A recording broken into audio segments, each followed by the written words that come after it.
Dati nang naitampok sa Wish Ko Lang si Roxanne Acosta, ang babaeng nagsampa ng bagong reklamong rape laban kay Vong Navarro. Roxanne Caballero pa ang pangalang ginagamit niya noon bilang isang aspiring beauty queen. Panoorin po natin ang panayam sa kanya ni Vicky Morales.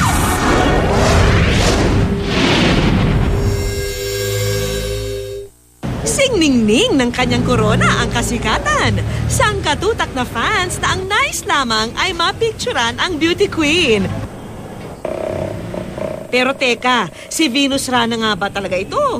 Nung pauwi ako ng Cebu sa airport, yung pagpasok ko pa lang, check-in na ako. Kasi I was wearing heels, tapos pusid yung, nakabanat yung hair ko, tapos nag-shades ako. Tapos ang itim-itim ko that time.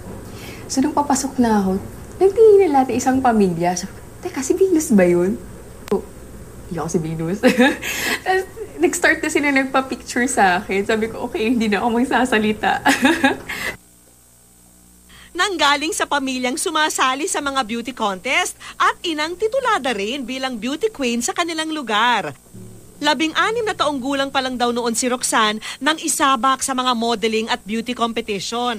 Kaya naman hindi nakatakataka sa marami, mabihasa na siya sa pag-project sa entablado.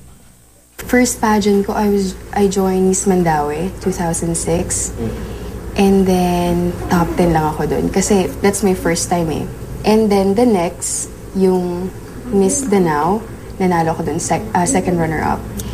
And then, Miss Lapu-Lapu, third. Yung bahay namin, in front siya ng dagat. Pagigising ka, may dagat ang nakaharap sa'yo. Unlike here, parang,